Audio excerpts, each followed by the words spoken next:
town of Amherst. The Amherst Town Council,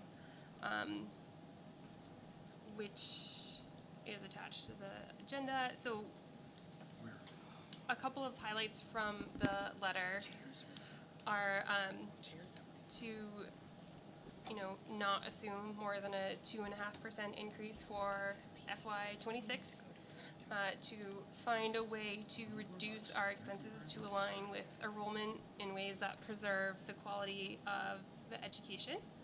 And they want to support and work with the school committee in advocating for more funding at the state level and advocating for changing the funding formulas for things that affect us the most, like Chapter 70 and the charter schools, and to start our budget conversations very early.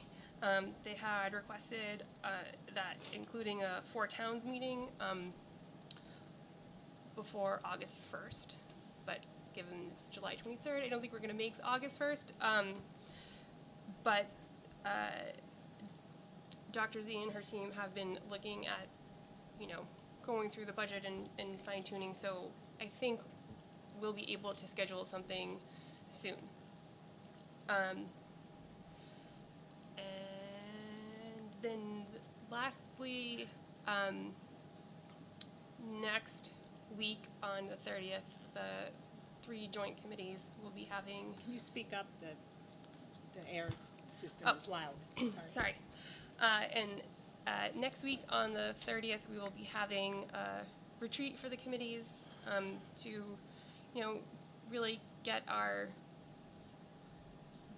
set our relationship with Dr. Z up for success, so we can be our most productive selves in working together. Yeah, I think that is all of my chair's update. Sarah? So I have some questions about the response or what you said about the letter from Amherst Town Council. And I'm glad to hear Dr. Z and her team are already going over the budget, but it's an assumption on my part, so it could be wrong, that at a four towns meeting, we would be hearing from the towns any update on their revenue projections, right? Because that's what typically, or that's part of what happens. Or do you think they're going to be looking for some super early budget numbers from the region? What is my inclination about it? Or do you have any understanding, or maybe Dr. Z's spoken to folks? I just wonder, like, what would we be discussing, or is that to be determined? Good, Dr. From my initial, incoming conversations, there's definitely the expectation that we have our budget projections a lot earlier, and that we are ready to present that to the four towns. I know that working through Doug, we have some things that are moving forward, and we've been looking at the budget and analyzing, but my understanding is that they expect us to start the conversation a lot earlier around the budget. And to be clear that what was given to us this year will not be guaranteed next year, and so we should not plan for it. All right. Any school committee announcements? Jennifer? I just wanted to take an opportunity to say thank you to Shannon Bernacchia and the Finance Department and Budget Office for filling in, to Shannon for filling in as the school budget officer for last year, and for everyone stepping up and filling in while Doug was serving as our interim superintendent. So I really appreciate that whole department. Thank you. Thank you. Yes, definitely. Any other school committee announcements? All right. Any subcommittee updates? Well, I have one, but it's You're later lower in the now. agenda, Yep. so, okay. Yep. All right. I do not have any meetings. Do you have warrants for us? I do. Sir? I was saving my computer juice. Okay,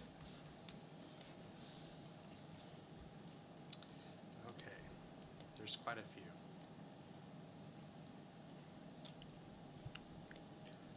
So on 6/26/24, I, William Short, authorized by my signature payables in the amount of $908,007 wants me to rejoin. No. It just jumped in there. General fund expenses of 908,000. Oh, sorry, let me back up. Signature my, hold on.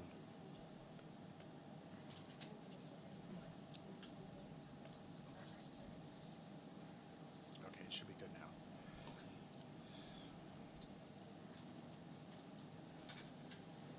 Technology.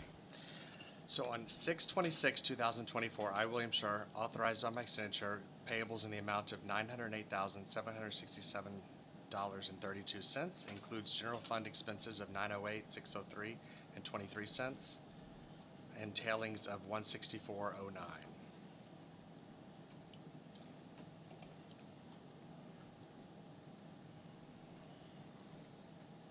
Oh, hold on, that one's for Pelham.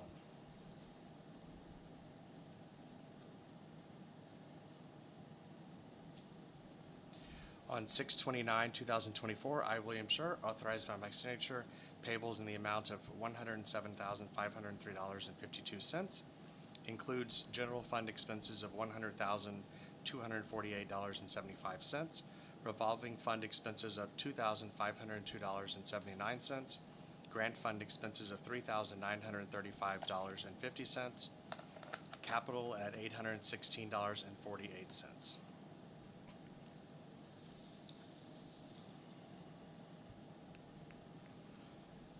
On 6/29/2024, that's a repeat, sorry.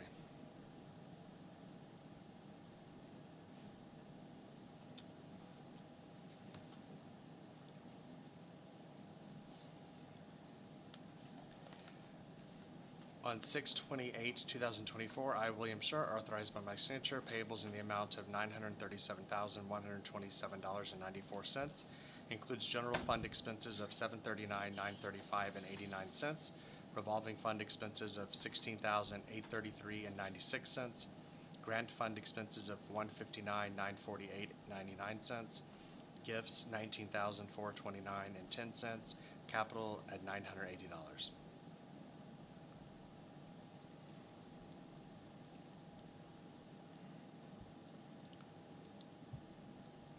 I, William Schur, authorized by my signature in the amount of $722,090.58, and that was for payroll.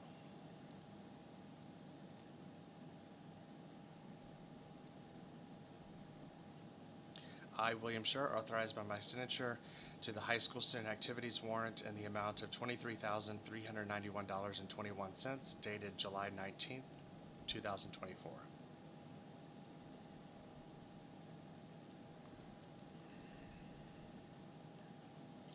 I, William Schur, authorized by my signature to the middle school activities warrant in the amount of $7,807.61, dated July 19th, 2024.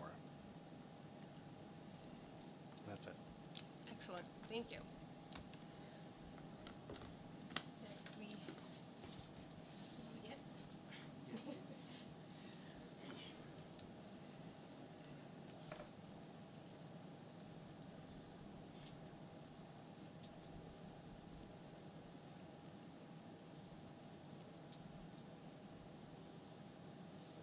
Sorry. Technical pieces.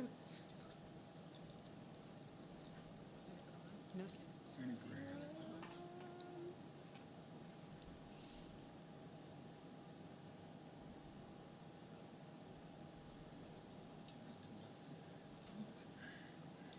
want the printout? Sarah Beth, when we get to it, I was just going to read my report. It's very short. We don't have to project it. If Oh, we have a gift that I was Oh, we do? trying. We can just read it. Just read it and Oh. it came up. Oh, yes. Good job. Great success. All right. Jennifer? I move that the school committee accept the following gifts from Class of 2024, number 7920, to support Spirit of Class Scholarship, Class of 2024, for Class of 2025, $500.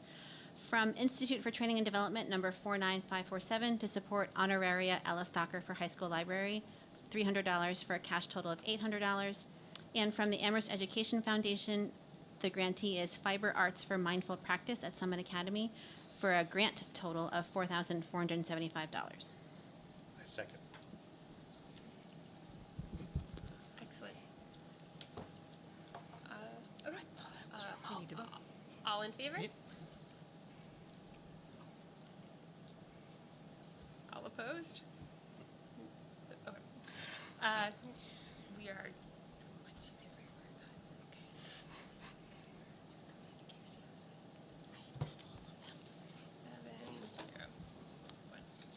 Okay, excellent. Thank you very much to our gift givers. All right. Do you have a track and field update? Yes. Doug is going to come up and give the track and field update. Excellent, thank you. Welcome back, Doug. Can't stay away. That's right. Scene from, like, I think the third Godfather comes to mind. Not that I've seen the movie, I've just heard about that scene. Anyway. So track and field update. So the track and fields project, I tend to make the plural of fields because it's more than just one field that we're working on with regard to that. The design work is underway. I think test pits will be dug very, very shortly. So if you see giant holes in the ground out in the fields the next week or so, that's what they're doing. And they should be putting that back in place once they do the work that they will do with regard to that.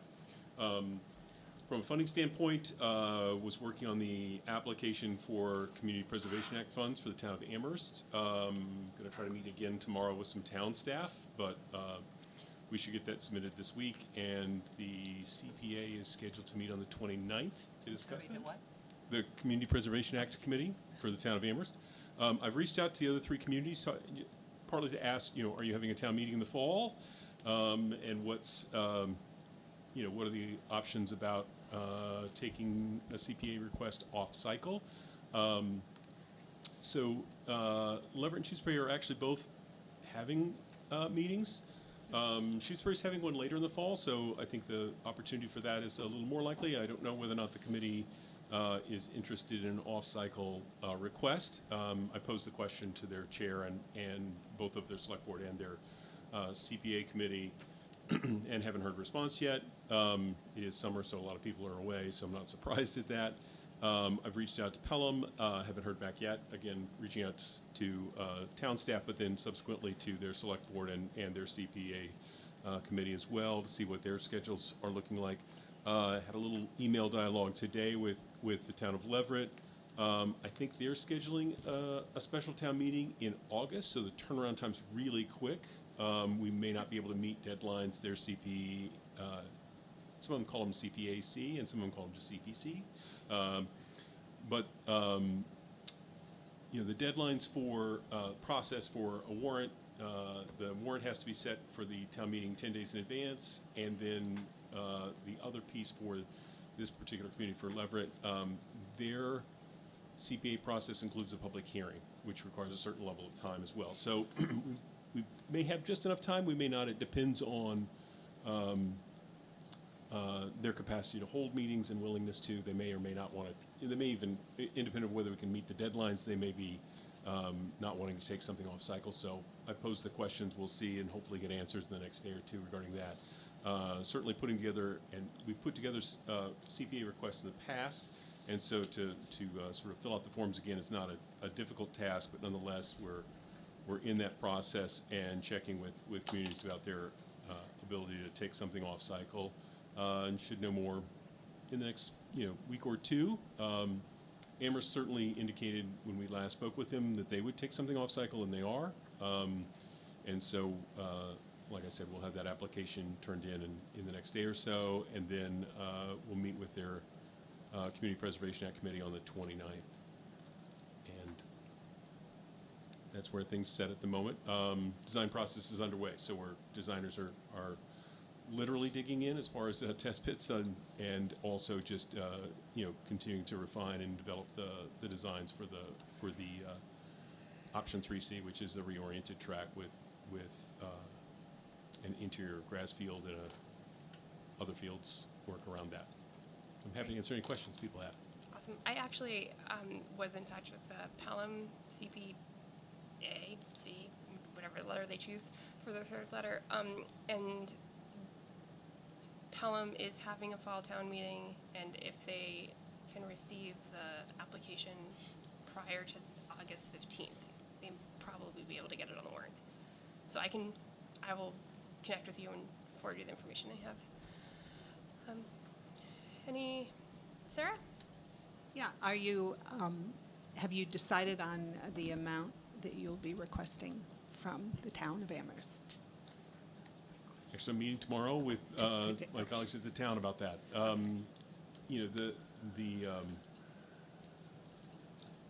There's a couple different pieces to that puzzle. We're sort of going back and forth about what's the right sort of request of Amherst. I think I have a strategy for the other three towns. Whether or not we might ask Amherst for a little bit more, there's some rationale to that. We'll see. We'll have a conversation about that tomorrow, but we haven't absolutely landed on a number just yet. But the proposal, when it's submitted, will presumably be available at CPAC's meeting. Jennifer? I just first want to say, I think this air conditioner thing is new. I don't remember it at our last meeting, and I just want to ask everyone to speak up extra because it's like interfering with my ability to hear what people are saying. So, Doug, like overall, I know there are unknowns here, but like overall, would you say like we're on track to do what we want to, no pun intended, to do what we want to do, which is to like move this track and fields project forward and like hit the timing markers so that we can have it in construction in time? Like, are we kind of on track? Yeah, no, I think I think we are, as far as, partly by virtue of, the last decision that you guys kind of gave was a formality of approach to a reoriented track with as the sort of project that we're pursuing. So I think we're on track with regard to that, as far as design development, and I think that the timelines that we have for the designers to do that work are in good shape at the present time. I think that the estimates for cost will get better as they do a deeper level of design work. I think that as we get a better sense of some of this funding, we'll change a little bit about how we bid the project, perhaps, as far as whether we have more what they call ad alternates or not in the formal bid process or not. But I don't think that's, some of those decisions can come much later. The part that they're working on right now and is making sure they're getting the data that they need and the information together to do the permitting and of course the more detailed design components. Hi, sorry for being late. I thought we were remote. Approximate time for when it's going to go out for bid? I think we're still in the same time frame we were talking about before, which was late fall, early winter. So I'm hopeful by the sort of November, December time frame, but we'll see how it kind of evolves, and hopefully not much later than that, just because we get better opportunity to get good bids from folks that are looking for work for next summer. All right. Good. Just last time that we voted on this, the numbers seemed good to me, and like that we had a good strategy for meeting all the gaps, but then I heard some discussion that maybe we have a larger gap than anticipated. Do you know exactly, have you heard anything about that? Did the numbers still align with the last set that we heard? No, I think they're in line with what we spoke about before. The strategies we're going to use to sort of cover that, of cash in hand versus total project cost, I think are still applicable, and so hopefully there'll be some CPA funding that'll help us close that gap, and then we'll maybe make some choices and defer some aspects of the project if we have to, if we're a little shy of the full amount that we need to do the project at the fullest level of completion we'd like. I mean, so we may have some choices about what we can do relative to the funding we have in hand, and that may still be true, but shouldn't be horrific sort of choices to make. Let me put it that way. Anna? I think maybe what Bridget was referring to is the design costs and making sure that the design costs are included in the overall cost of the project and that everything is covered and accounted for. Yeah, Okay. those were. Sarah? Yeah, that what Bridget said reminded me that I think it was the Amherst Finance Committee and Town Council itself received updated numbers that this committee has not yet received. There was the thing about the design costs, and they hadn't been added, and so I think there were couple revisions, not hugely different, but I couldn't find that the packet that had been discussed at either the Finance Committee or Council had ever been posted, and I feel like we didn't get it because I was looking for it. So just check. I can check, and Thank I'll be sure to share it out if that's the case. Deb? The last town council meeting had the design cost included. All right. Any further questions? Excellent. Thank you, Doug.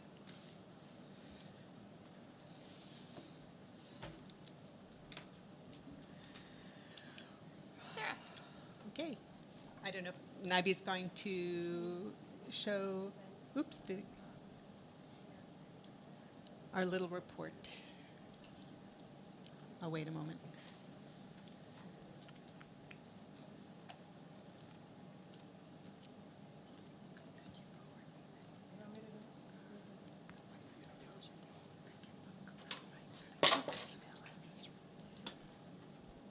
Sorry, guys.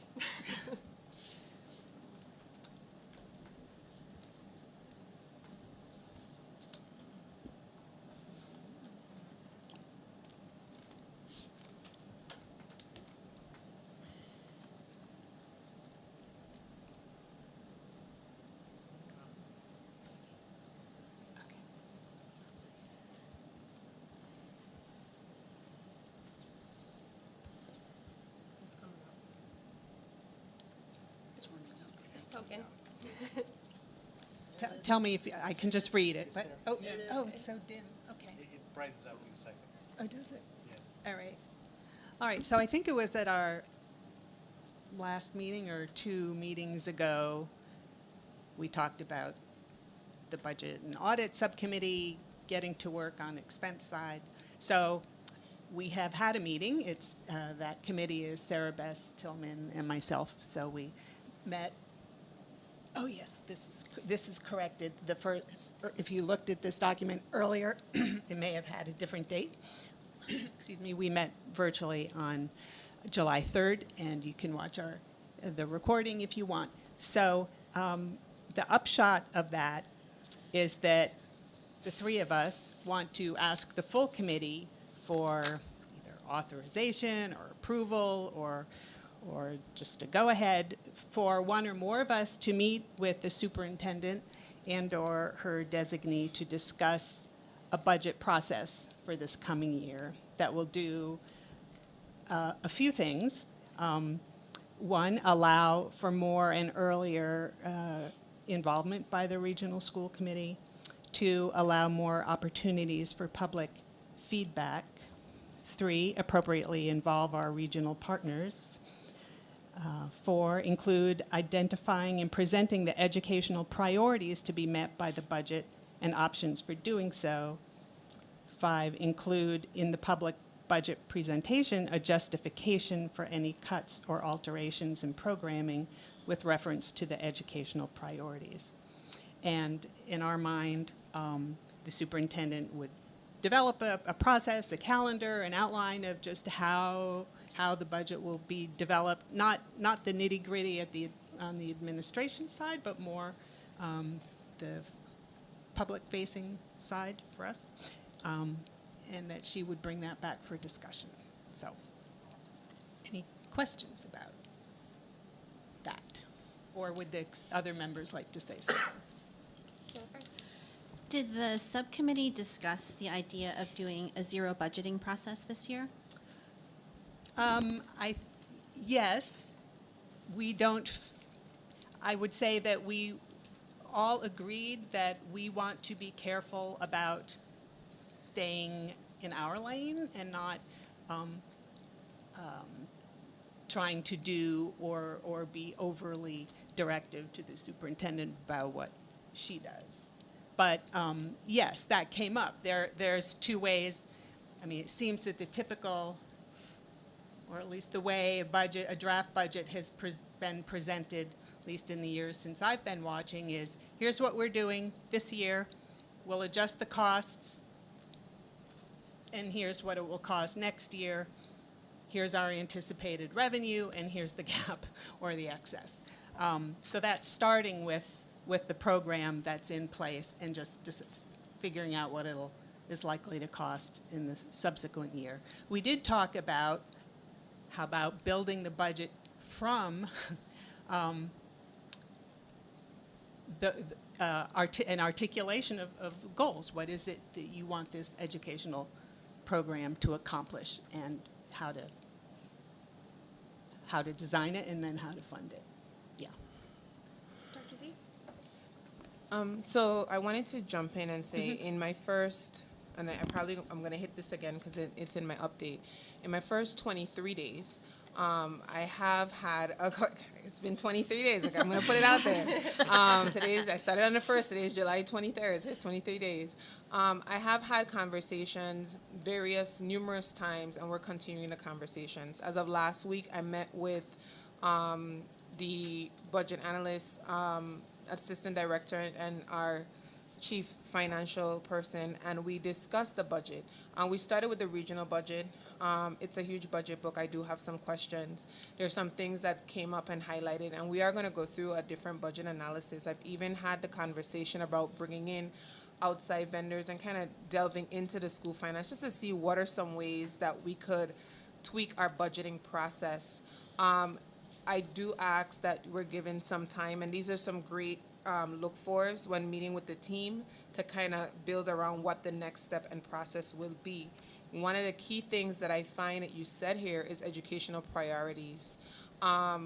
Through my entry process, and we'll talk about that, we'll identify what not just the community, but what through the data we feel like will give our students the best possible outcomes, and then develop a kind of, I want to say, KPI model. You know, what is our performance indicators and what are we putting our funding towards? But we need time to analyze and dig deep, and I think that's the critical conversation around budgeting right now. What are we going to budget for? Yes, we know it's a budget crunch, but what is the outcomes that we're looking for? And that's not going to happen overnight. Thank you. All right. There are more questions. Bridget. Did you? Okay. So I think that one thing I just wanted to bring up when we're talking about the budget, like, it's not really Dr. Herman's job, but we're a political body. And there was a letter sent that was a really highly political letter, and our committee hasn't had any response to it yet. We've got neighboring towns that this year saw they needed to go up 8%, 10%, 6%. And in our community, we got 4% in a gift and a letter that says we can go up 2.5%, but if you pull back the 2% from that, we're being put into a tremendous constraint, right? And so I feel like as a body, we need to have that discussion in, either as a whole or in your committee. And I agree with absolutely everything up here. I'm just saying, and plus, right? That I think we need to think about all those things that everyone agrees on, pushing the state for more, revamping the Chapter 70 funding, pressing for all those things. But I think we also have to have the conversation with our towns about what's realistic if we want to have high quality education. Realistic for us. Yeah, Realistic, yes. right. Well, realistic to deliver the type of education that we want to deliver. And I would say, it very rough, but like 0.5% isn't going to do that if you take the 2% back and then give 5, right? 0.5. So I'm thinking about that, and I'm also thinking that there were just some things said in the letter that didn't take into account the historical perspective. They said you know, enrollment's down 27% since 2010. But nobody looked at the fact that teaching staff is down 35% in that same time period. And the final thing in that was your choice to use ESSER funds. Now, I don't know, educators in the room might know, but the last 2 rounds of ESSER funds, we were legally required to use them on evidence-based educational interventions that showed an impact socially, academically, emotionally, whatever. So to be then treated as if we did something wrong for doing the thing we needed to. I just want to call out the political elephant in the room, because it's not the new superintendent. Obviously, the new superintendent will have a political role, but we're the people who are elected, and so we do need to be working on that front. Can I say something in response to that? It was Or- Deb, and then you can go, Sarah. Okay.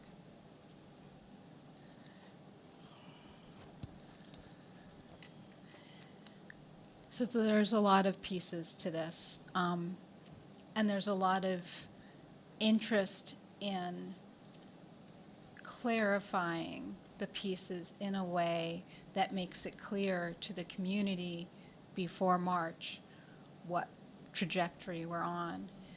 And I think it's great that the budget committee works with the superintendent, because that's really going to be the small group that's going to nail out the details. But I feel like routinely, once a month, at least, if not at every meeting, we need, as a committee, to talk about how that piece fits into the, I think it's sort of what Bridget is talking about, fits into the community piece, fits into our responsibilities as elected members, and our responsibility to communicate with the public. I have spent an inordinate amount of time on the DESE website. There is volumes of data out there, and everybody seems to have their favorite data set. And until there's a common ground, until there's common language, until there's common understanding of where we as a community start from in terms of our mission, our priorities, and the amount of money we have to spend, we're dead in the water. I mean, there's the tension with the town of Amherst. And I just feel like we need to start with large conversations as well as the smaller ones, and big conversations and big planning. So I'm really going to need to see a timeline for these expectations. One of the things that I really don't understand about our budgeting is how in the world we're supposed to understand how much money we have when it's guesswork up through January, March, July, now about how much money we have from the state. And I get the guidance we're getting from the state is not going to make or break anything, but we're down to small numbers. You know, $70,000 is one FTE, $25,000 is one custodian. We're down to one custodian per building. So I just really need to understand the bigger picture so that I can do my role. Thank you. Sarah? So some of what Bridget and Deb have spoken about is responding to that letter that you had posted as part of your chair's update. So I wonder, I mean, we've moved past that on the agenda, but I wonder if either this committee wants to consider crafting a response, a written response to that letter. And so maybe now this isn't even, I'm getting at. So that's what we could answer the letter, or we could say, okay, at our first Four Towns meeting, we're going to tell you what we think, or have learned, or whatever. But anyway, that's my thought. Irv? I really see that letter as both a challenge and a forewarning. You know, to say that it's a political letter, I think, is misconstruing its purpose. And unless one thinks that anything that comes from the town council is political, and that's not something that I think that that's not how I think we should view that. That's one. Two, in terms of the process as outlined here, I think that these are elements of the process, not the process itself. The process is something that alludes to how you're going to come about making a decision, how are you going to come about doing something. It is a process of getting there. These are elements that would possibly be part of that process, but not the process itself. Jennifer? So regarding a response to the letter, I think it will be appropriate for the budget subcommittee to draft a response and then bring it to the full committee to approve. And in fact, I think that's a model that the town council works that I think works pretty well, and that's a model that we've used as a committee, is to have a subcommittee meet and do the legwork and the research and the discussion, and then present to the full committee for approval. So, as I said, I think it's appropriate for the budget subcommittee to come up with a response to the letter. Regarding this memo, and it sounds like this committee is being asked to give our blessing for a finance budget subcommittee member to meet with the superintendent and come up with this plan. I would vote in favor of that if we need to vote. I have two things. One is just I would love there to be some sort of timeline to when we can expect to see a proposed process. I hear what Dr. Z is saying about the need for time, and I certainly understand that the need to really dig into the data, but I don't want to see this drag on too much. So I would want to get updates at each of our meetings, or have some sort of timeline or guesstimate as to when we think a proposed process would come back to us. And then just a small question in the fourth bullet point, identifying and presenting the last bullet point, a justification for any cuts or alterations in programming. I mean, does that mean we're only requesting a justification for cuts if it results in a cut in programming, or is it like any cut? I would want to see justifications for any cut or any significant or substantial cut, even if it didn't result in a cut in programming. So I meant cuts or alterations in programming. It's So, just a comma. yeah, well, I mean, Yeah, I think so all. maybe a justification for any cuts or any alterations in programming. Fine. Thank you. Deb? Still talking about our big picture here. So I've been attending a lot of these MASC things, most recently in July 12th. And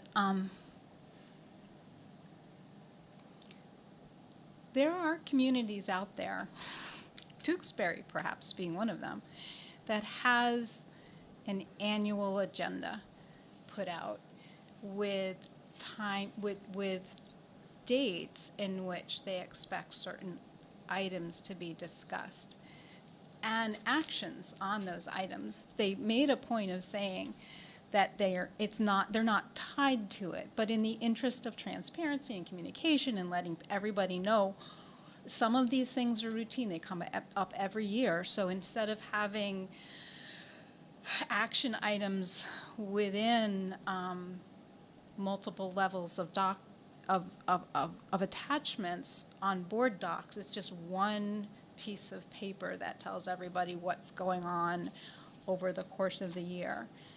So in the interest of perhaps expanding our expertise to include the people who are also experts, there are resources at MASC which will help us with some of the homework, some of the information, some of the processing, which I am still not 100% on.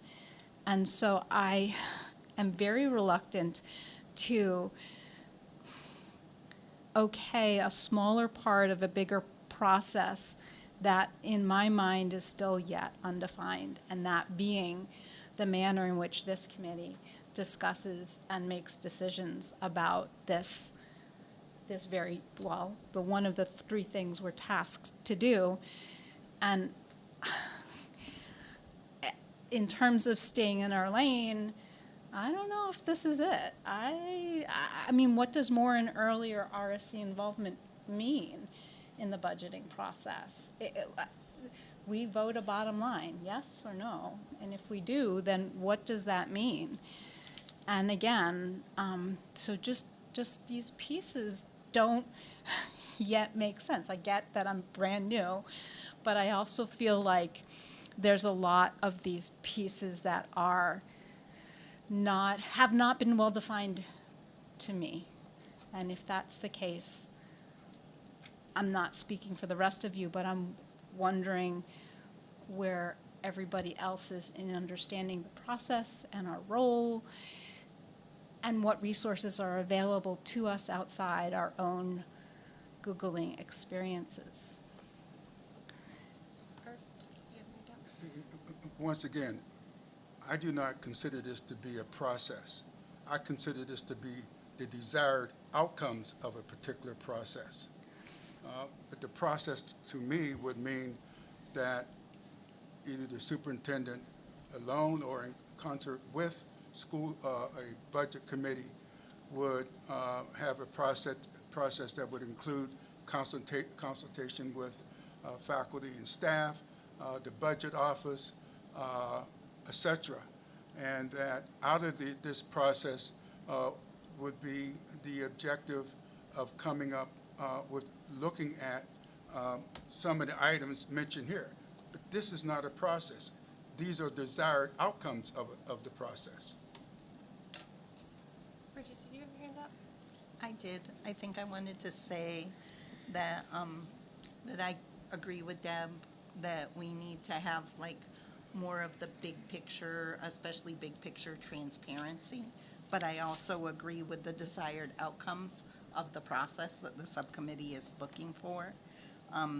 So I don't know. I just wanted to weigh that I don't think that it's either or, but like sort of an and both. Sarah?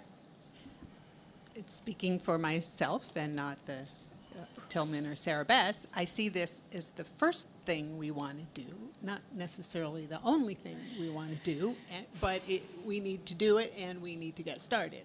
So,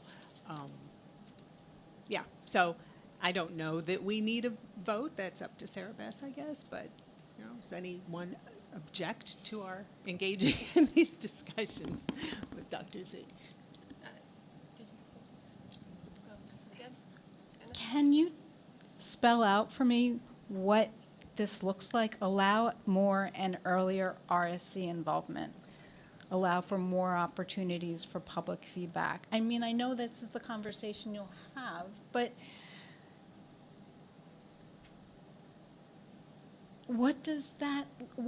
okay, just the first one. What does allowing more and earlier RSC involvement look like? If just, I For don't example. know yet, but I know that, I'm sorry, excuse me. So, in listening to the entire conversation, what it looks like ideally is the request is that the subcommittee is going to bring this forward and say, develop a process. The process is going to have timelines. One of the key things that I'm getting from the first bullet to allow for more and earlier RSC involvement is that we're bringing iterations of the budget a lot earlier and sooner and starting to have discussions. So, for example, if we go over consultancy fees and we decided there are cuts that need to be made, we're starting and we're presenting during the updates or whenever it is as we move along so that we're not waiting until March or January to have deep, rich conversations. As we start the conversations within the district central office, then we start to bring iterations of the budget or even budget concerns a lot earlier to the committee so that the committee can start to have and wrap their minds around what's happening. They can start to talk about and dialogue about how do we present that to the community and what are we doing. So, and again, that also allows for public feedback because we post our agenda early enough and maybe we allow individuals to, this week we discuss what we're doing with the budget. Next week when there's public comment, there's public feedback. We post it. We allow for the community to give us that. But what the subcommittee, and this is what I'm gathering, wants to meet with myself and my office now and say, hey, this is what we're looking for, develop a process and bring that back and propose it to the RSC for discussion, because that's the last line. I'm supposed to bring it back and present and said, here is a process that my team and I have come up with, and this is the dates and timeline that we think would work to meet these outcomes. Anna? Are we getting a budget update or Can I ask a question about the budget now? I think the FY25 budget, I think it's still under review. I have a little piece that I can talk about, but if there's a question, and I think I know what your question is, we could probably talk about it when we get to the update part. Okay. Awesome. Deb?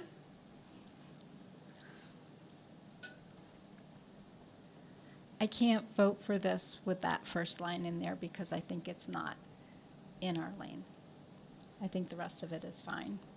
Which, RSC involvement, more RSC involvement in the budgeting process. Communication, yes, sure. Reports, yes. The involvement part just does not seem like what we're supposed to be doing. Again, totally new. This I'm in my month 7, but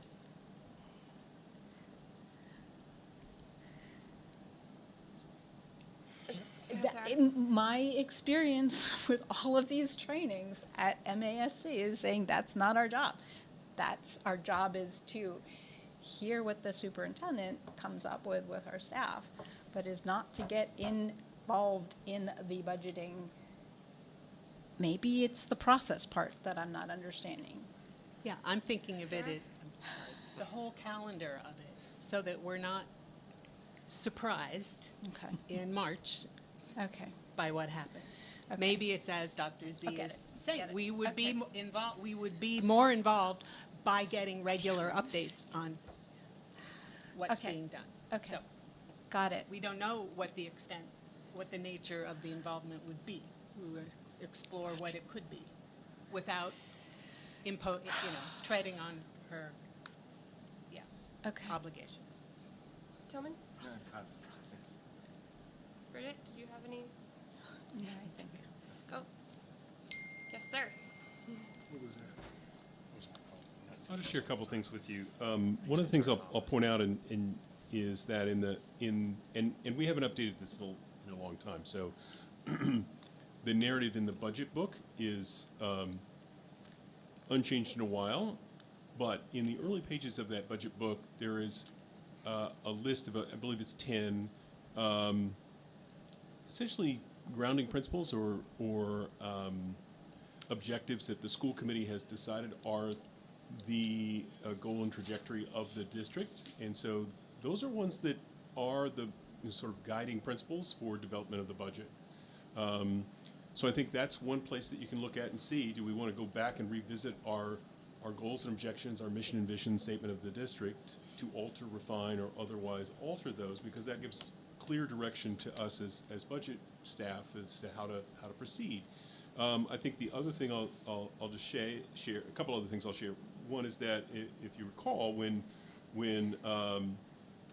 Ms. Gramacki and Mr. Farrow came and spoke about the reductions in the middle school, high school and middle school,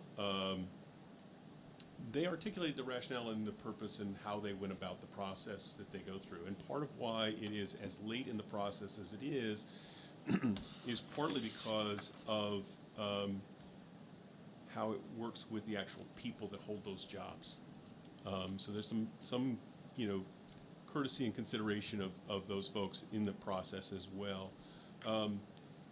The other thing I'll just say is that earlier doesn't necessarily mean better as far as information. So I mean, I can tell you right now from the projections we did in the spring is that given where we are structurally with our budget, what will happen relative to ESSER grant funds, or lack thereof, I should say, we're going to be in the $1.2 to $1.4 million shortage from shortage of revenues versus expenses, and we know that right now. And to have that level of change is going to be pretty profound. So I think the conversation can be around those sort of guiding principles, because I think that'll be very directive for the superintendent and staff to focus on as we construct our budget moving forward. But I think that it's difficult to be very predictive too early, just because there's so many unknowns. Some things like what are the tax revenues for the state looking like? Are there other movement afoot in the legislature around changes to, Chapter 70 formula or other local aid, et cetera, et cetera. So I think that it's tricky to do too much too early just because of a few complications relative to just not knowing much information, and then also consideration of the actual people that are behind the numbers. But nonetheless, I think those sort of guiding principles are ones we want to definitely review and think about and have as an area of focus as we move ahead and look at our budgets as we come up, because we do know it's going to be difficult. Irv? Yeah, thanks for that, Doug.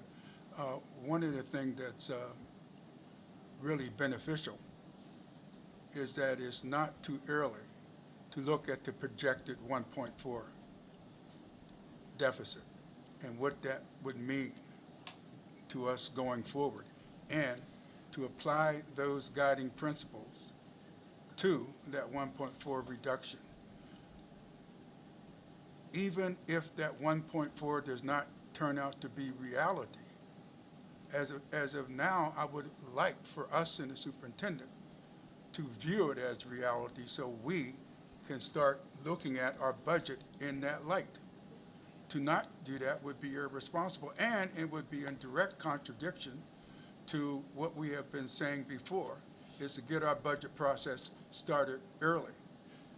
And the town is saying that, and also it will give us the information to be able to go to the 4 towns and say, here is what we are looking at.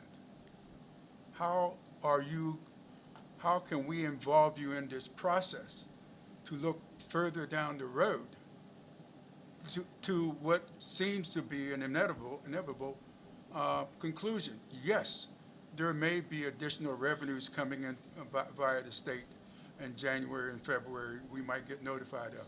But I don't think we have the luxury of waiting there. We need to have this information out there now. And yes, Doug, the principals and all of the people that get involved with this need to be involved with this now to start thinking about the people behind these cuts sooner rather than later. It's sort of like we have been challenged by the town and I think other towns to get into this process early. And if we're going to get into it early, we already have a number. Let's work with that number. William? I was just going to say a couple of things.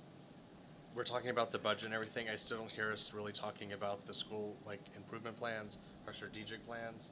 And I really feel like it's hard to really set the budget and talk about the budget without that first step, which I think you hit on in that bullet number 3 that was up there, or number 4, whatever that, the educational priorities. I would say, let's let her do her job, and let's concentrate on an improvement plan, a strategic plan. So then we know we have this budget deficit, we already know it's going to be there.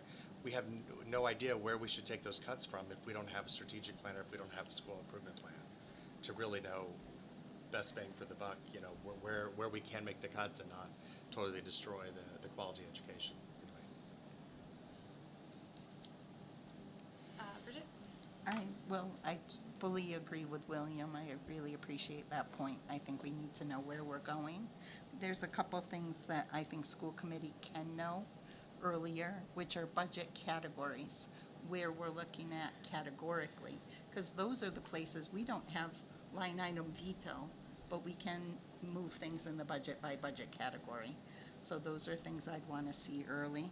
The second thing is, I'd love to see as early as possible a projection, because when I looked at the math around this, the 2% going away and the only getting, the 2.5, so like that sort of not exactly right math for 0.5, it looked like it would be more like 2 million to me. So I appreciate Doug's the expert, but I really would love to see what the real numbers are, because it looks like quite a cliff.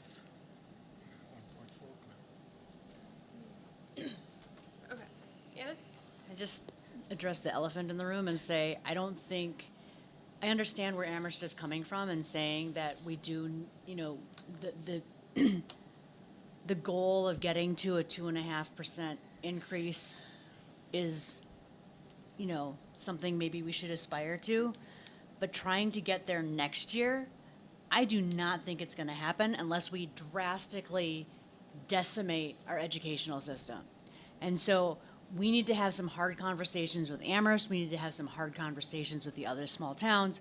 But I do not think that a 2.5% increase in budget next year, based on the 4% increase that Amherst originally agreed to, is in any shape realistic for next year. And to say that, oh, yes, we understand that 2.5% is much more realistic, and yes, next year we will go with a 5% increase over this year from you based on only a 4% increase and a gift from last year, I don't think that's realistic, and I think we need to make it loud and clear that is not a realistic expectation for Amherst next year. We will try our best to get our budget to start coming down, but we have some stuff baked in, and unless we want to cut like 20 to 30 teachers next year, and I don't think anybody wants to do that, but unless we want to take 20 to 30% of the 20 to 30 teachers and not do some of the capital improvements that we already put off this year, an extra 5% next year is just 0.5% is just going to decimate the system. And so I really want to sort of like stress that I'm sorry, Amherst, that's not going to work for us, and we will do our best. We will do our best, but that's not going to work for us. Deb, did you have your hand up? Yeah. Tracy Novick, MASC, can come in if we ask her to. She's done analyses for other districts. It's not to replace our analysis, but to give us an in-depth analysis from her area of expertise to start to inform these conversations. Where our budget comes from, what the Student Opportunities Act promises, when the Student Opportunities Act is going to be fulfilled, what is the next step? What does Chapter 70 funding, revisiting Chapter 70 funding look like? What is the cycle for that? What support is there amongst the legislature for that kind of thing? And again, what the trajectory is for that? What charter school funding looks like? What the reimbursement for facilities for charter school looks like? What our sending tuitions look like? What the foundation budget for the charter schools look like? What that is based on? What is the net cost to our district, and what does for charter school tuition? And what does that look like in terms of our operating? There's just so many complicated pieces of this, which I've only tapped upon, and it's just really hard for me to imagine these conversations taking place in subcommittee and then in full committee and getting on the same page so that we can have a productive conversation with the people who actually have the decision making in town council. I think there needs to be an education step. I think there needs to be a conversation. I think there needs to be information many times, loudly, clearly, repetitively, so that we, the elected people of the town, can get to a place where we have a common understanding of what we're working with, and that is abundantly clear that is not the case right now. I've restrained myself from writing on blogs because I think that's just venting, but there's a lot of information out there amongst the community based on people who are going to DESE and calling themselves experts because they have financial experience, making categorical statements about our budget, our responsibilities, and our students, and our spending that are incorrect. And until those have been resolved repeatedly, repeatedly, or at least addressed repeatedly in public with experts, we don't stand a chance of getting on the same page with our town. So I'm just speaking not as a member, not for you all. I'm saying how my town, how I'm reading Amherst, the town council, the people on the finance committee, what their understanding is of the budget coordinating group, what their expectation is from Four Towns, many Four Towns meetings, as well as us and our superintendent.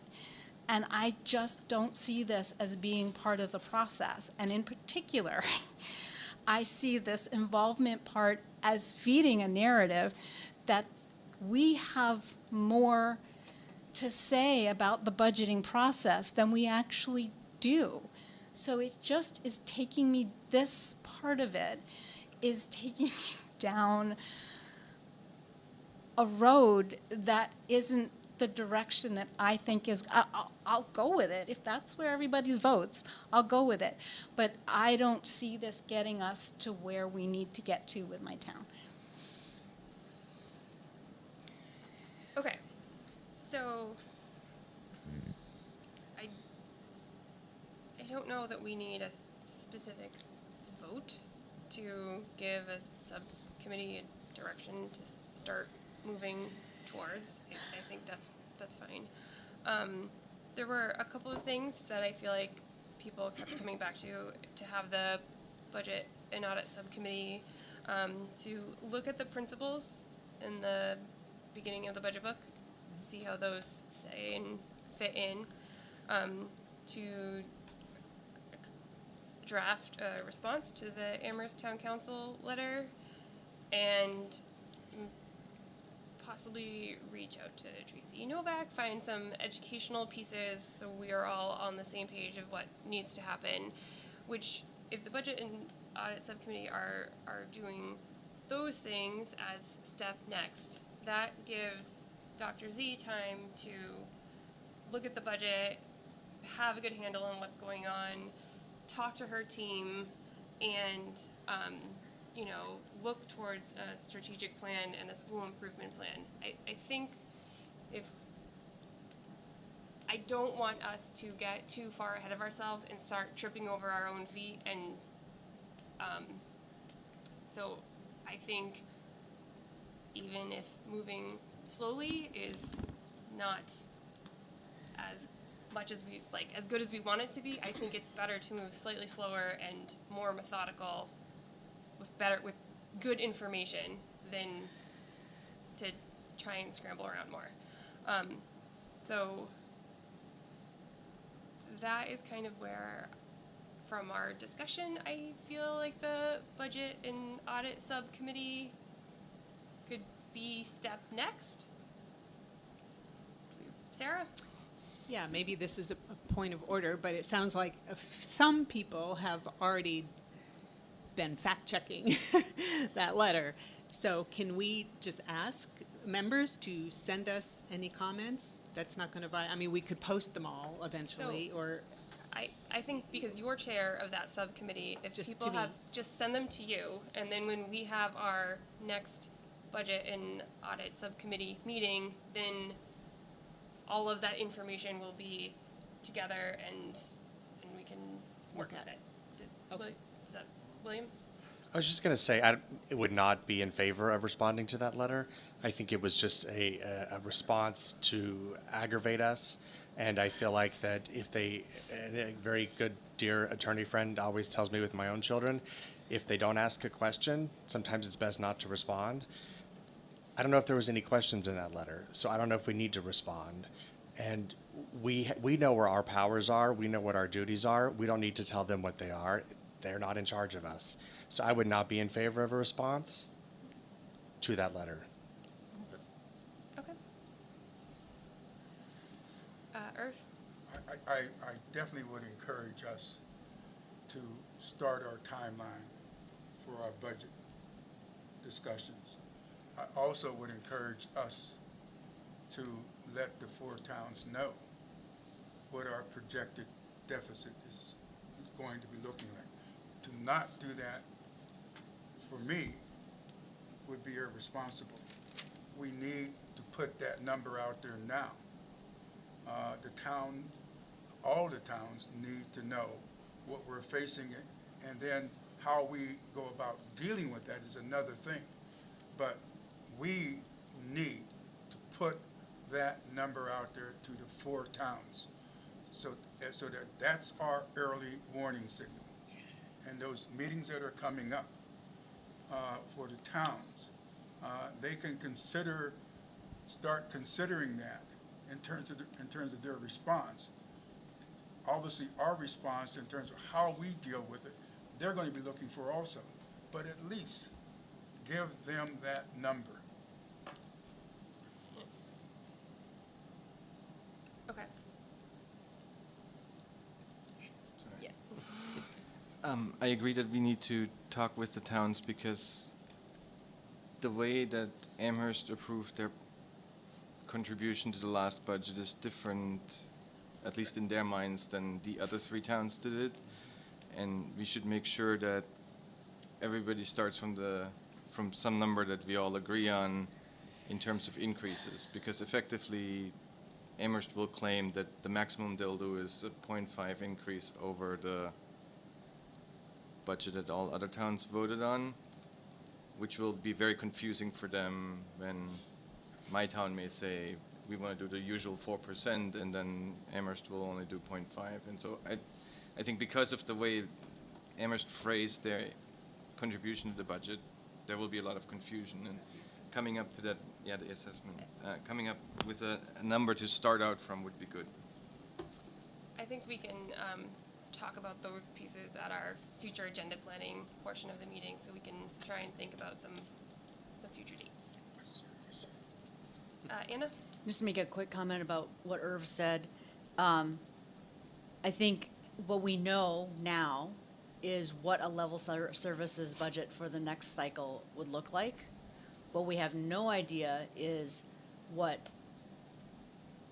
the funding portion potentially looks like unless we project certain increases by each of the towns. And so we don't know what the actual deficit will be. We can only say this is what a level services budget would take. If we don't increase our budget at all, this is the gap. If we increase our budget by 2%, this is the gap. If we increase the budget by 4%, this is the gap. So that's what we can say, but what we can't say is this is the deficit, because the deficit is only dependent upon the increase that we go from this current budget. But yes. Yeah. And I agree with that. But the bottom line is we're going to have a significant deficit, regardless of which one of those scenarios you pointed out. If we want to put out those different scenarios that you just illustrated, then we should do that sooner rather than later. And that's all I'm saying. And the town is asking us to do that. I am assuming the other towns will be asking us to do that. So let's get it out there sooner rather than later. And I'm not talking about at the end of August. Right, so I think that is actually an excellent segue to our next agenda topic, which is to populate our revenue subcommittee, which our motion was to create a school fiscal sustainability committee to focus on revenue.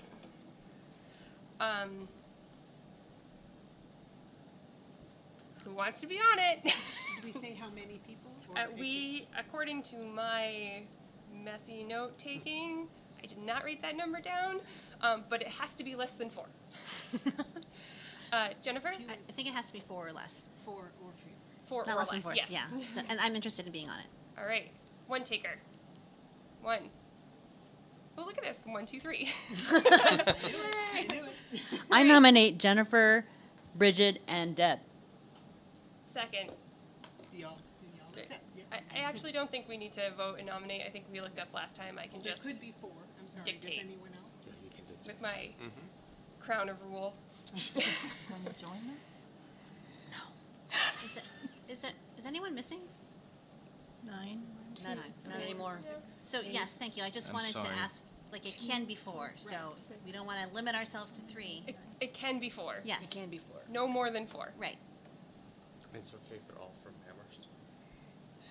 That's Yes. true. We are all from Amherst. Yes, but because it is a budget subcommittee of the region, they are not actually talking about Amherst things. It's not a quorum. So it is not a. Yeah. Not But a thing. perhaps we want representation from another town. Pelham pays their bills. That's all I'm gonna say. Oh, John Tricky Jr. Coming in hot.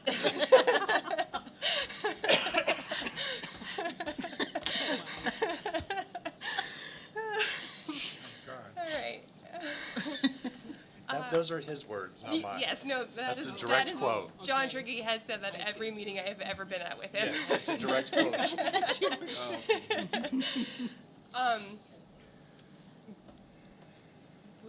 So, not to put you on the spot, William or Anna, do either of you, Or well, Tillman. Tillman and I are already Tillman. on the other side, are already on Oh. the budget side. So, do either of you have any interest on being on the revenue funding finding side? Formula I do fixing. not. Sorry. No, that's fine. No is fine.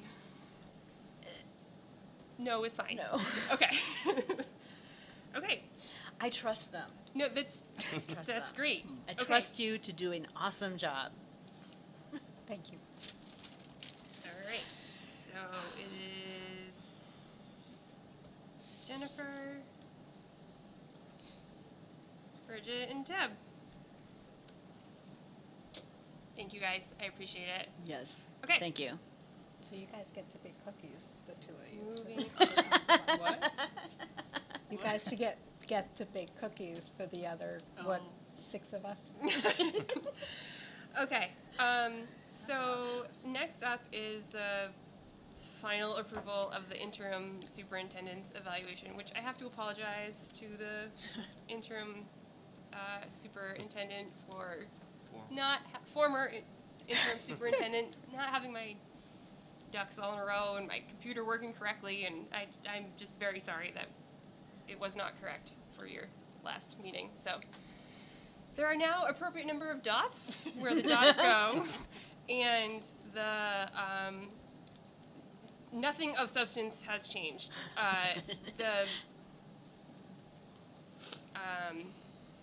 The last page now has all of the comments that were of summary comments. So, Deb? I move to approve the former interim superintendent evaluation document as written in today's agenda. Second. Perfect. Get rid of this. All right, thank you. We are no how many more? All in favor? Excellent. Thank you all very much. That's, Thank you, Sarah. None opposed. All right. Yes, Thank you, Doug. Doug. And I feel a great shame. I'm sorry. Okay. Dr. Z, would you like to talk about the new superintendent induction program overview? Sure. So I think the last time I had the honor of sitting in this room, I was not in this chair, I was over there. I talked about, and I believe it was Deb who asked the question about myself and being supported coming in and learning about Massachusetts.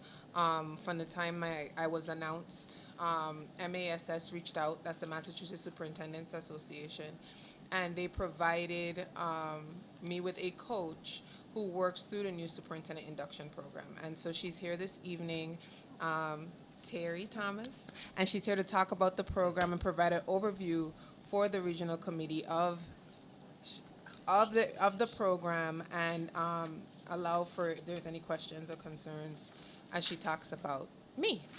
I'm not going to talk about her, but I'm really just going to watch her and give her feedback. Hi, everyone. I'm Terry Thomas. I'm an 11-year superintendent. I've been retired for a couple of years now. I worked as very similar to Ciamara as a superintendent of 3 districts, one being a region as well. I had the Orange, Peter Sam elementary districts and Ralph C. Mahar Regional. Then I was up in New Hampshire, and I had 5 districts, 2 of which were regions and the others municipal. So I know what it's like to juggle multiple budgets, multiple teachers' unions, multiple school committee members. So I was thrilled to be assigned to Ciamara. My husband retired from the Amherst Public Schools as a teacher. My 3 kids all went here, and we're happy Amherst residents. So the induction program, it's a program that is put together by the Massachusetts Association of School Superintendents, the Department of Elementary and Secondary Education, and we have some wonderful funding from the Barr Foundation, which holds a high bar for how we work with superintendents in the state of Massachusetts. We talk about it being a program where we're having superintendents hitting the ground learning. And Ciamara is part of a cohort, I can't remember how many were there. I think about 20, Little- about 15 to 20. 20-something, Thank you. maybe 21. And they're not only new superintendents, but they're superintendents who are new to Massachusetts. And some people talk about it as learning the Massachusetts way. So Ciamara is part of our program. As you can see by my handout, it's a combination of content days focused on entry, developing strategy, and executing strategy. It's not only the content hours that are part of the program, but the one-on-one coaching. I meet with Ciamara on a regular basis. I can be a thought partner. I'll also observe, I'm observing her tonight, all of you. I'll be observing her with her leadership teams and central office teams. I'll be accompanying her on walkthroughs with principals and listening to how she's working with principals around teaching and learning, what she's seeing, where there are questions, how we're focused on the goals of the district. There's also some nuts and bolts. It was fascinating to hear this conversation about budget, timelines, and annual agendas. That's something that always worked for my committees. That annual agenda is fantastic for remembering what your must-haves are each month and making sure those are attended to. But that more detailed budget timeline can shift and change annually depending on what's happening funding-wise, revenue-wise, what towns are needing, et cetera, et cetera. So I really commend you to be thinking about that and getting on that track. So with Ciamara, as she mentioned, you can imagine coming into the Amherst Public Schools, everybody's telling you about their thoughts and what you should do and what you should think about. And everybody has ideas and opinions. It's our expectation here in Massachusetts to really listen, and listen some more. And in a thoughtful, intentional entry plan process where you're interviewing folks with a certain set amount of certain questions that are going to give you ideas of where we've been, where we are now, where we might go next.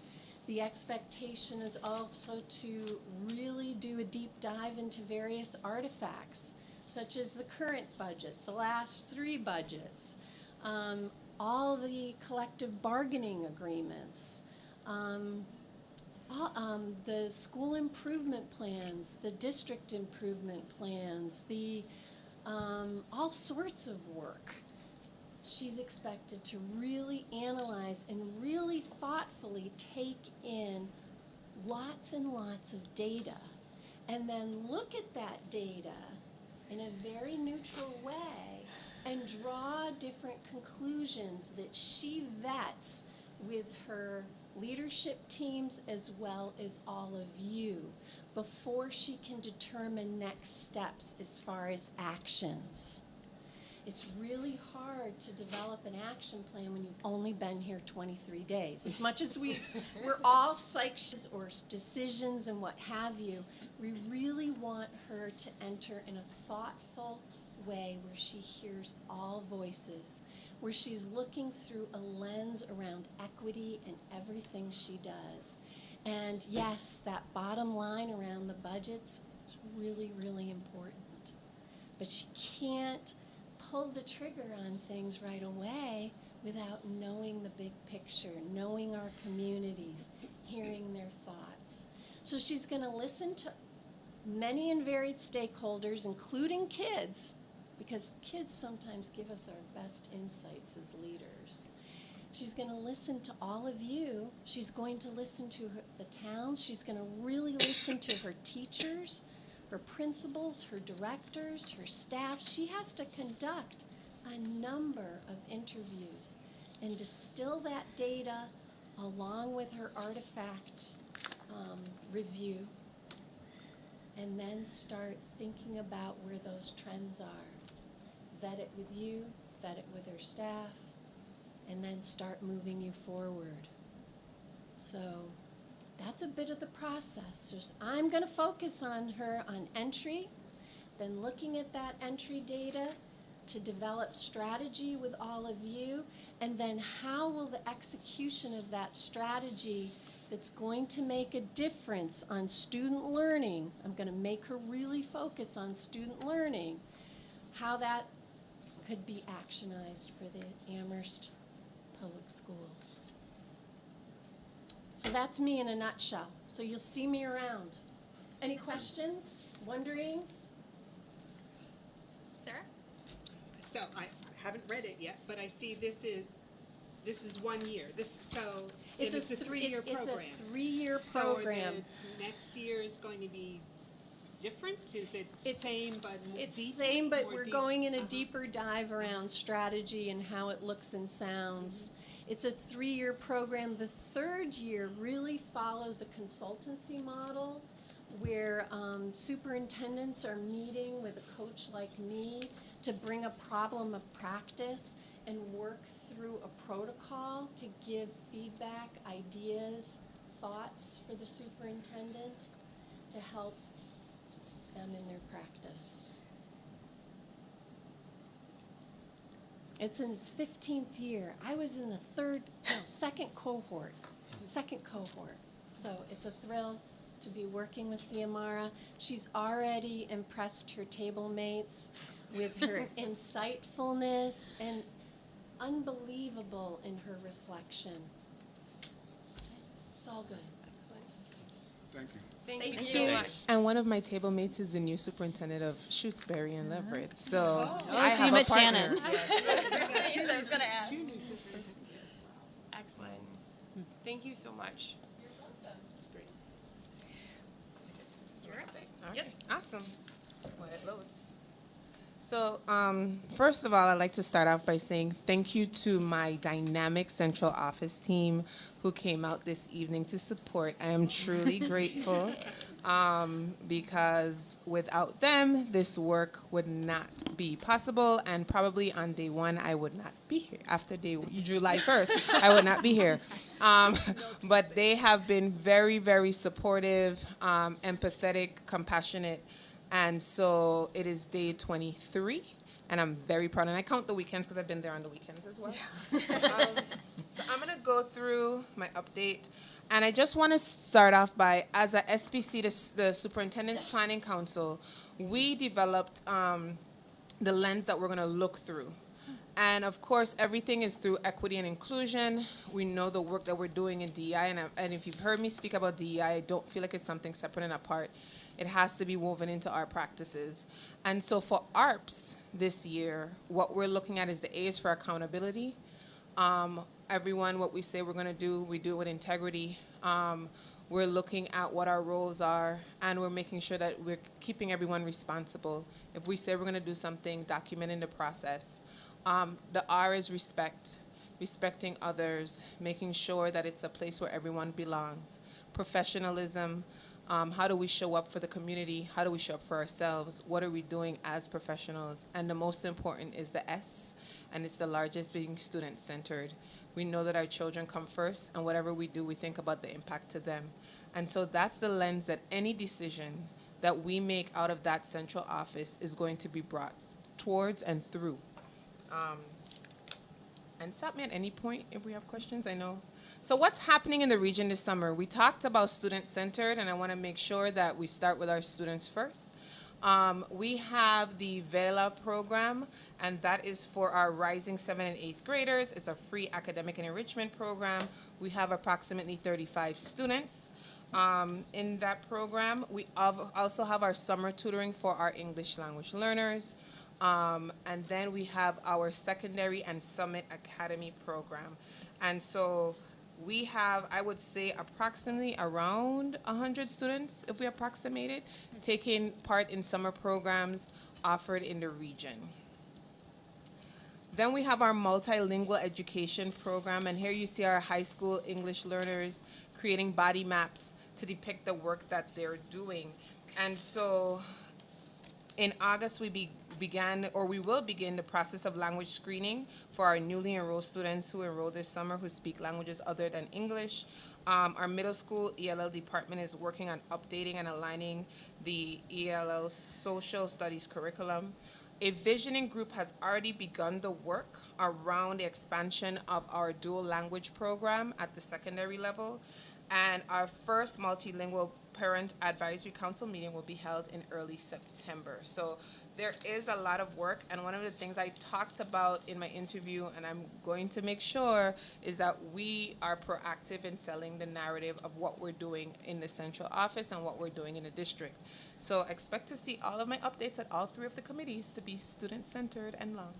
All right, so in terms of the middle school, and I wanted to project the middle school for us because we know that, around healing and what's happening.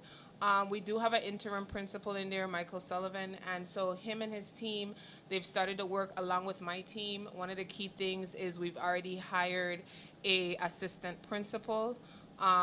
We are in the review process for the dean. I think we're in the final stages, as well as we are working to make sure we have all of our teaching staff up for this school year. Summer programs, as you know, Amherst Recreational is using ARMS for several arts and athletic camps, and if you drive by the school, you'll see the students, and especially, or the summer students, especially when they go out and they go up on the hill. Summer meals, thank you to Diane Towns and her staff, and thank you to Mike Gallo for making sure that we are able to provide lunch and breakfast for our students in the programs in the Caminantes, as well as the Summer Achievement Academy and Amherst Rec.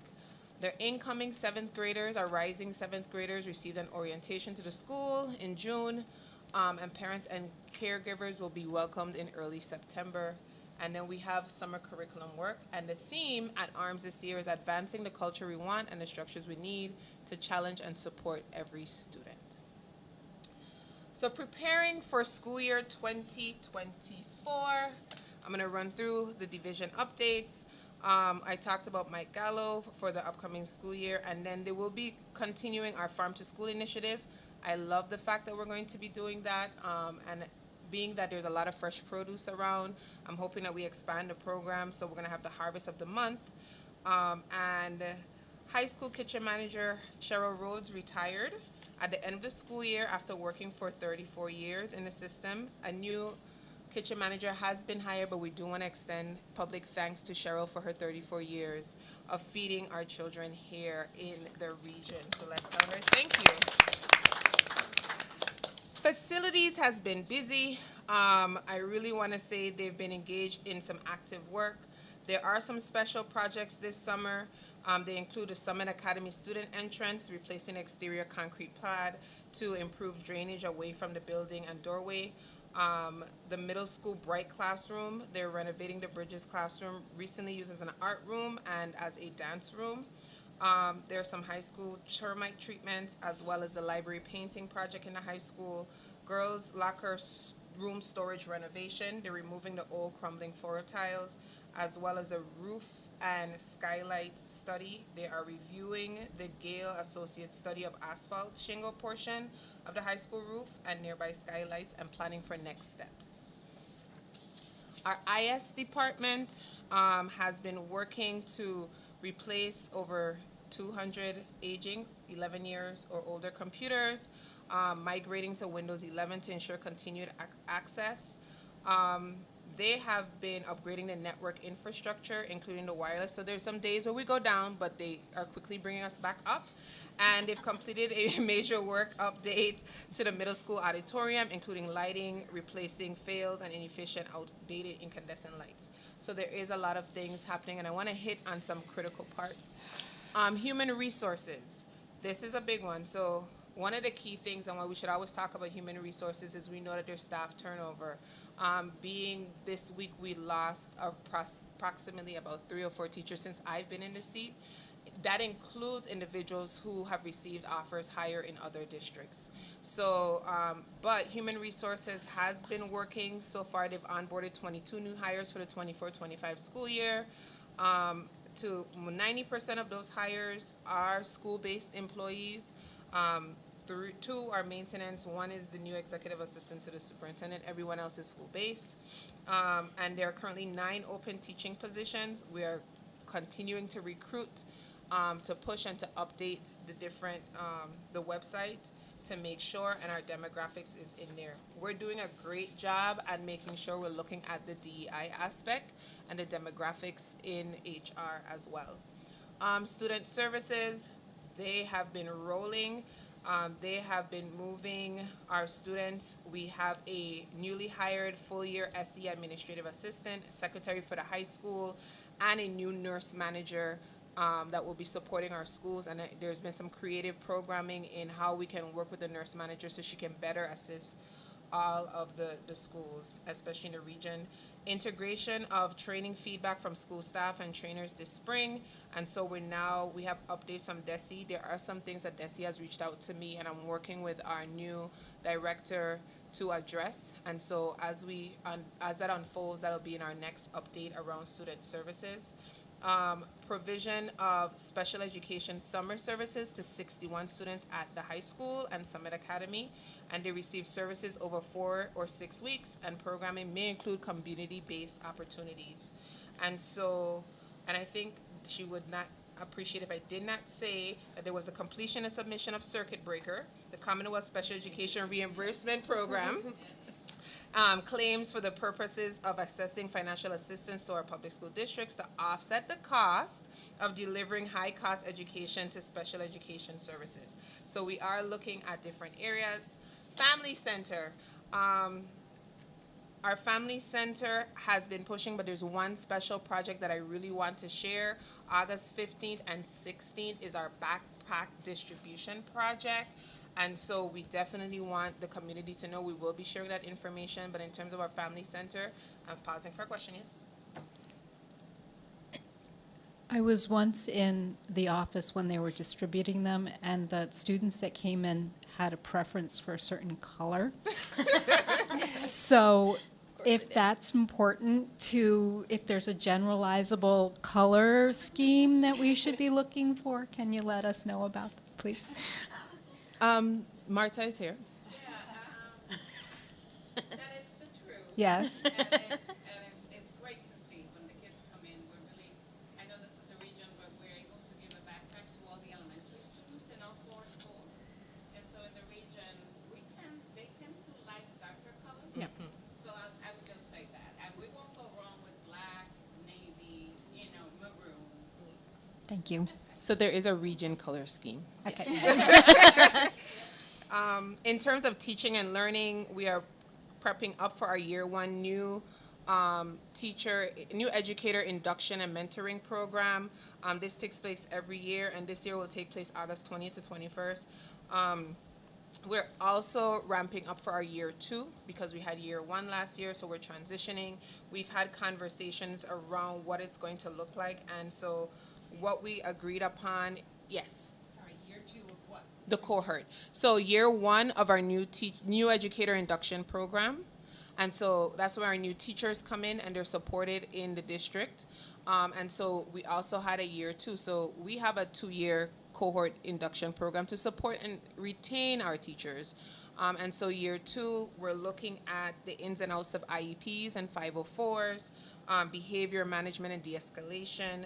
I think we discussed around racial equity, diversity, and inclusion work, and even data-based instruction, data-informed instruction. So it is day 23 of my superintendency, and what have I done so far? So I've conducted initial one-on-ones with direct reports, and the one-on-one started with a question of, why do you do this? Everyone has a job description, but I really wanted to know why, what was their passion, what is their purpose? And it was enlightening, enriching, and I feel like it created a connection between me and each person that I sat with. I had stakeholder meetings with individuals, some committee members, as well as town council representatives, our town manager, the finance committee from Pelham. And so I've had a series of stakeholder meetings. I still have some more. I've met with the police chief of Amherst, fire chief of Amherst, and I think we have the Crest Collaborative coming up, and we have some other individuals that we're meeting with. I met with Miss Sarah Bauer from Amherst College, and I believe I have a meeting with the president as well. So there's a lot of qualitative data that I'm getting. In those initial one-on-ones, I've also had the opportunity to meet with some parents, and as well as to meet with a teacher or two. I've met with the APEA Union Executive Board as well, and we have a follow-up meeting as well. So there are some things that we're working on, and getting to the last bullet at the end. This team, one of the things that we touched upon is that at the start of the school year, we want to make sure that, and I'll talk about my key priorities, one of them is student safety. And so we have been reviewing, and I have been reviewing, and I have tasked Ms. Fleming to revise the bullying prevention and intervention plan from the district. We have reviewed the committee's feedback, and we've also looked at what we've thought or what we see are gaps in the process. We do know that there's some vetting to be done, but one of the critical things that we have been discussing is ensuring that there is a clear timeline. I have come from a policy that had a timeline in it, and not only the timeline, but what are the communication steps to the investigative process? What does that look like? So there are other policies that the board has that, as a superintendent, I'm supposed to create guidelines for. But as I said, the lens that we're going to work through is accountability, respect, professionalism, and student-centered. So all of those guidelines will definitely be vetted by the SPC, and then brought forth. But the goal is to have our bullying prevention plan, at least the investigative process, outline our communication tree updated for the start of the school year. Marta has already started reviewing the handbooks. So we definitely are going to make sure that any updates we make are inputted into the handbooks, and so we can make sure that that's shared. So that's in process.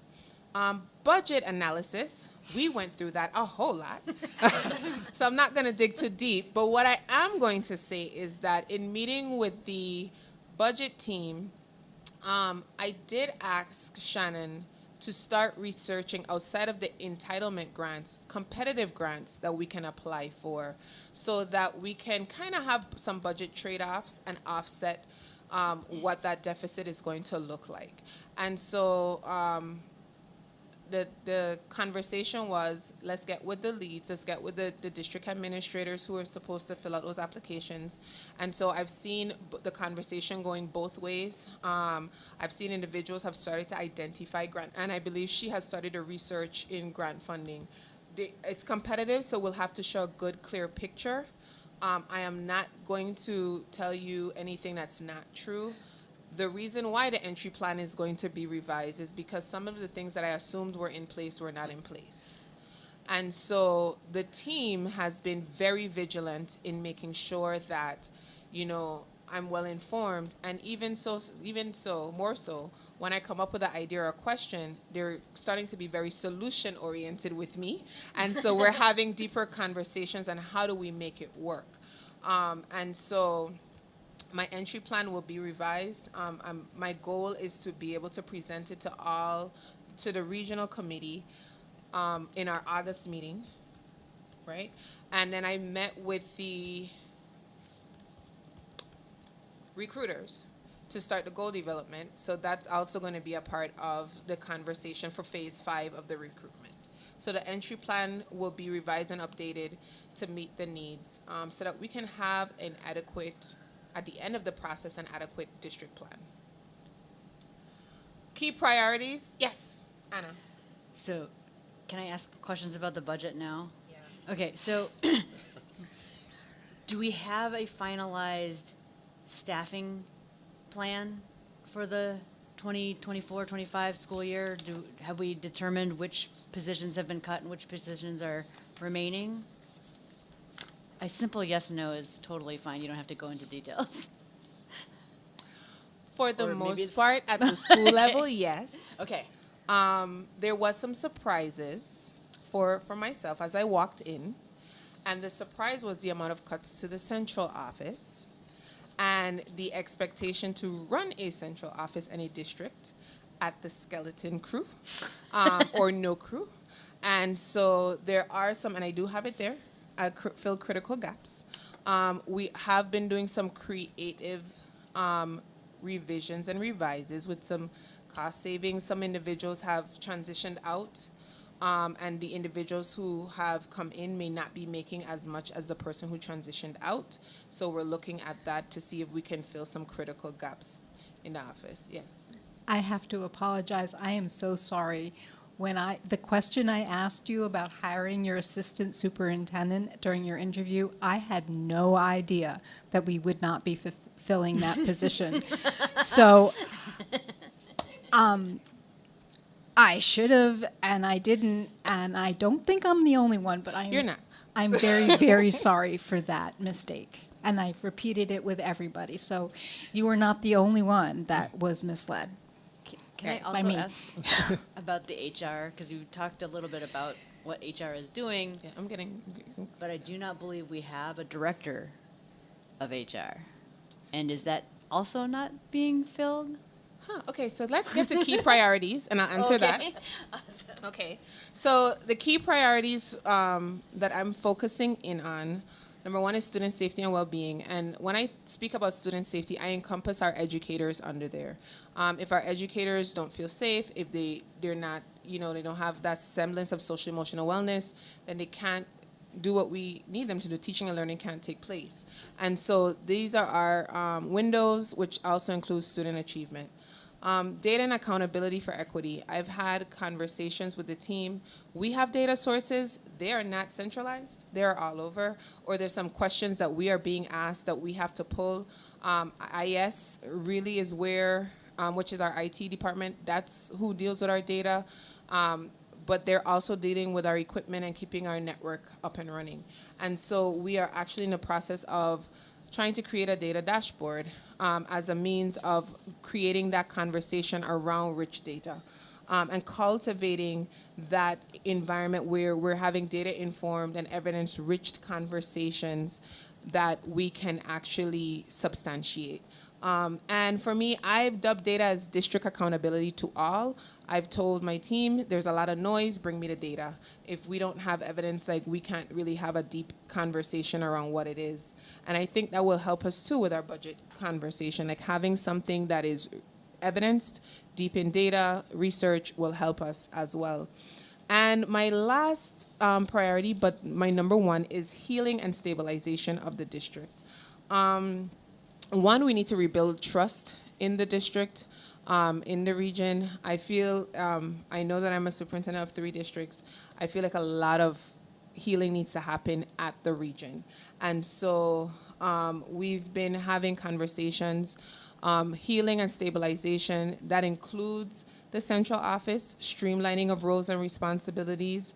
Last week, we sat down, I sat with HR, and we went through each division, trying to create an org chart for that division, understanding what each person's role is within that division, how does it stem, and that conversation has started. From there, we've identified critical gaps. So answering the HR question. We currently have 2 HR administrators who basically there's not a clear line of responsibility delineation. When I first came in July 1, I had a conversation with the HR department, and I said, suggest to me what is an organizational structure that can work. Because my job is to listen, but also to support in this. And they have been here longer than I have. They suggested 2 possible org structures. And right now I have advertised for a HR director and HR associate director. So that is advertised. One of the key critical questions that keeps coming up for me, and it's been from before, is equity in instruction. What does that look like? When I look at the what's happening in terms of the bullying complaints, Title IX, how are we looking? So one of the key things that we've done is Ms. Fleming, who was under student services, is now pulled out of student services and will directly report. She's still working alongside Ms. Reed, but she is now going to focus on the bullying aspect, and then supporting some of our Title IX cases from a student standpoint. She has that history of counseling, being a dean, and so definitely supporting that work. I really feel like there's a lot of things that we can address directly at the middle school and high school if we have that process taken care of, if we keep, again, accountability, clear documentation, and we intervene from the central office level.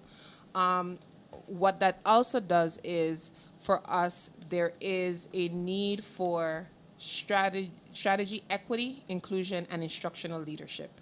That support of the school leaders around what does equity look like from the instructional lens. We can't keep, right now we've already started the work at HR in terms of we hire a diverse pool of educators. What does equity look when it come in? How do we retain them and attain them? What we now need to have the conversation of, what does that look like in the school setting? How do you engage your community? How do you make sure that the instruction that is being done is one where students feel like there's a sense of belonging? How do you, as a leader, coach your teachers and staff in that? So you'll also see that we're looking at a kind of interim temporary, because we don't have a big budget, position around, and hopefully we can work it into our 26 as we talk in the next year to show the importance of that work. But that is a forward-facing school that is tied to central office, but is supporting the schools in how do we now bring this conversation into instruction. So those are some critical gaps that we're trying to work to fill and build relationships. I have been I want to say that we talked about healing, but I didn't know how deep the healing needed to be. And for me, in that first couple of weeks, I think by week 2, I cleared off part of my schedule, because I need to be very honest. The community was rocked, but the individuals in the central office were rocked as well. And there's a level of healing and consideration that they themselves need. We've already had some very open conversations amongst divisions. There were some consultants who came in and they did some feedback work. I was able to receive some of that feedback from the work, and I've read that. And that has and I have a meeting with them, I believe, this week to go over some of that work.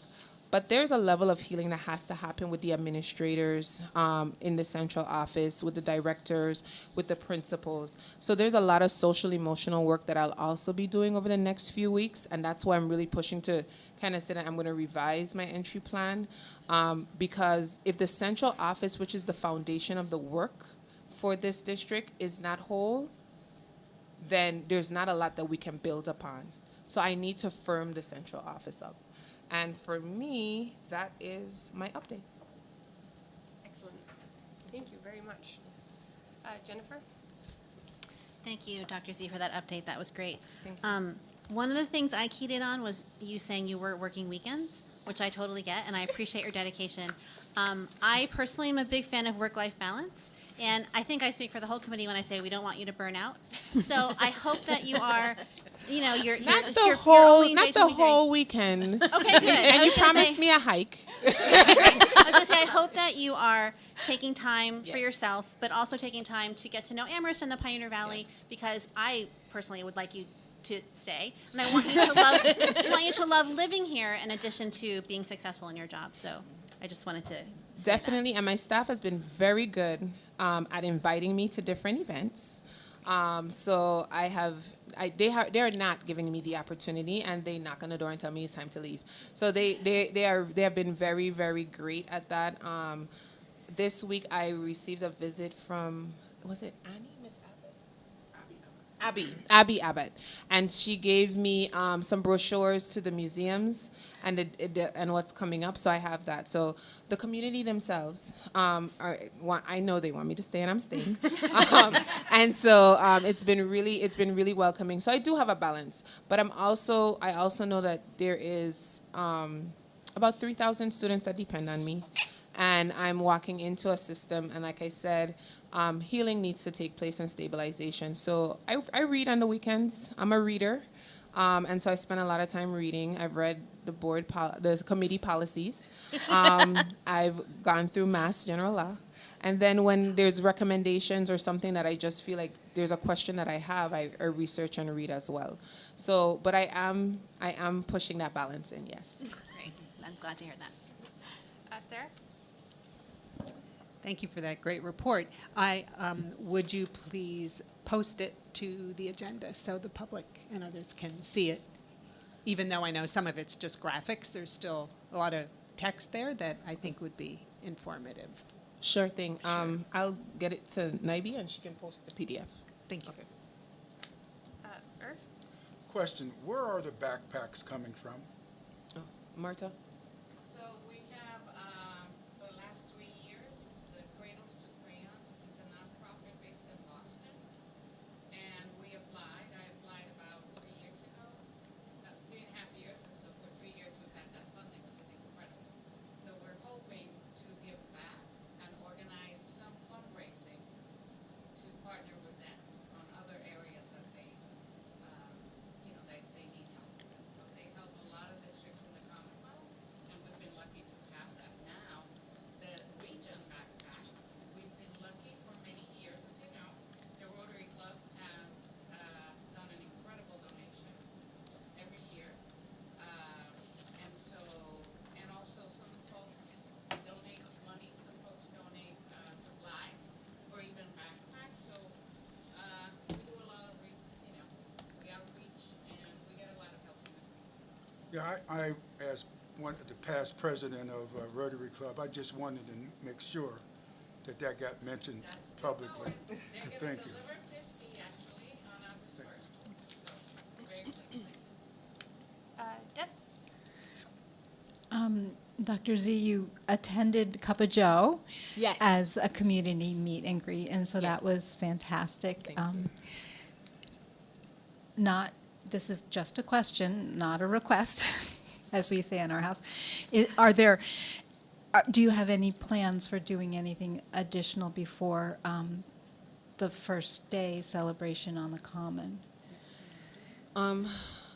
So the first day celebration, outside of that, I'll be doing admin week.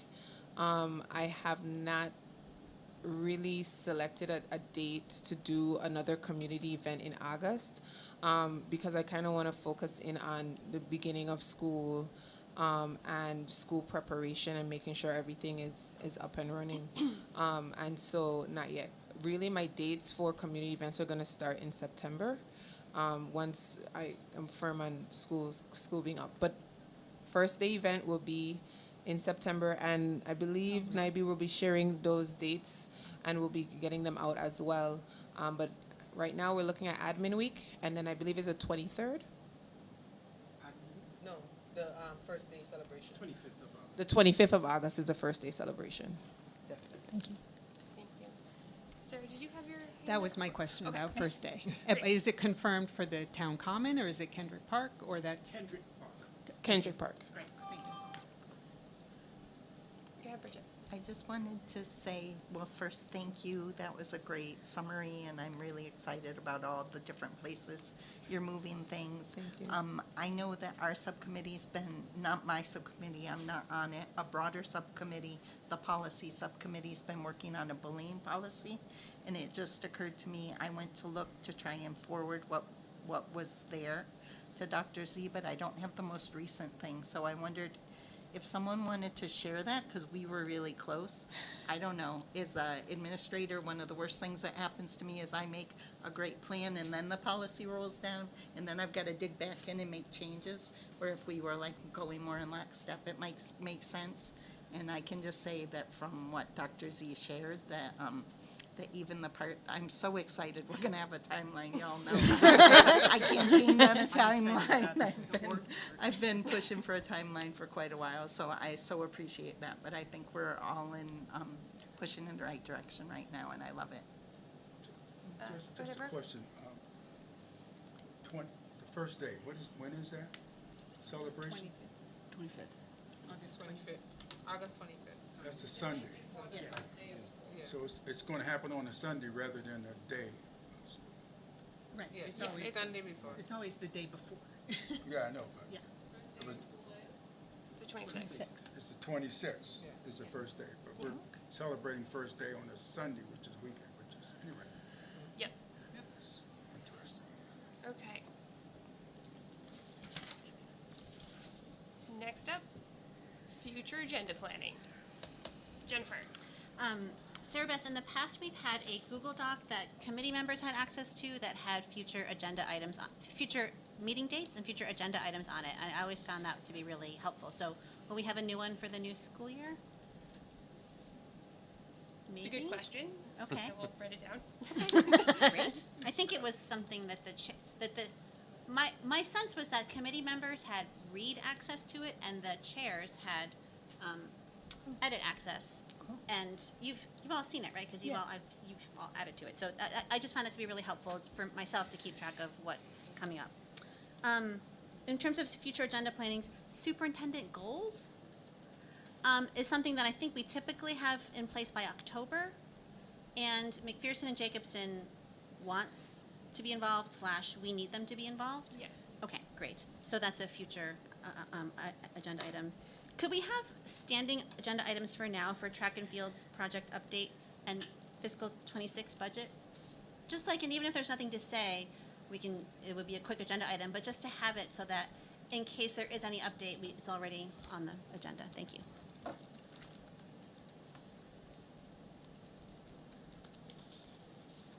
Deb? I would love to get Tracy Novick to come and make a presentation.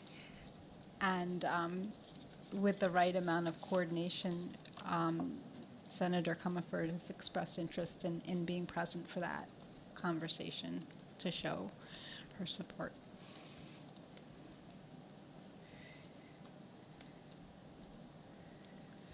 Jennifer. Just a second for Tracy Novick. She's like the budget queen. So she knows everything. She's super experienced.